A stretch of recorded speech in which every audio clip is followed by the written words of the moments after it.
പിന്നെ ഇന്ന് മുരിങ്ങക്കായ തോരനാണ് ഉണ്ടാക്കുന്നത്. പോഷക ഗുണങ്ങളാൽ സമ്പന്നമാണ് മുരിങ്ങക്കായ. ഇതുപോലെ കട്ട് ചെയ്തെടുത്തതിന് ശേഷം നടു ഒന്നുകൂടെ കട്ട് ചെയ്തെടുക്കാം. ശേഷം ഇത് നന്നായിട്ട് കഴുകിയതിന് ശേഷം ഇതൊരു ചട്ടിയിലേക്ക് മാറ്റാം. ഇതിലേക്ക് ഒരു ചെറിയ സവാള അല്ലെങ്കിൽ ഒരു പകുതി സവാള നേരിയതായിട്ട് കട്ട് ചെയ്തെടുക്കാം കേട്ടോ. ഇത് ചട്ടിയിലേക്ക് മാറ്റിയതിന് ശേഷം ഇതിലേക്ക് സവാള ചേർത്ത് കൊടുക്കാം. 1/4 ടീസ്പൂൺ മഞ്ഞൾപ്പൊടി ചേർക്കാം. ആവശ്യത്തിന് ഉപ്പ് ചേർക്കാം. കുറച്ച് കറിവേപ്പിൻ്റെ ഇല കൂടെ ചേർക്കാം. വേവാൻ ആവശ്യമുള്ള വെള്ളം ഒഴിച്ചിട്ട് ഒന്ന് ഇളക്കിയതിന് ശേഷം അടച്ചു വെച്ച് വേവിച്ചെടുക്കാം. മുരിങ്ങക്കായ വേവുന്ന നേരത്ത് നമുക്ക് അരമുറി നാളികേരം ചിരകിയെടുക്കാം.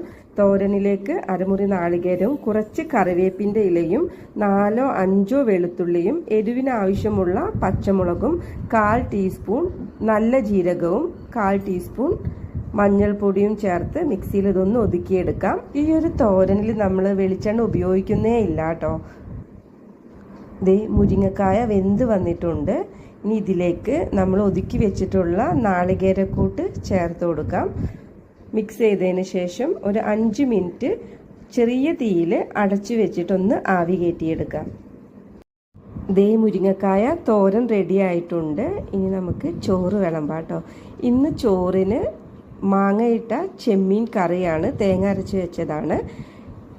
പിന്നെ നമ്മളിപ്പോൾ ഉണ്ടാക്കിയ മുരിങ്ങക്കായ തോരനും കൊത്തമര ഉപ്പേരിയും മാങ്ങ അച്ചാറുമാണ് ചോറിന് കേട്ടോ.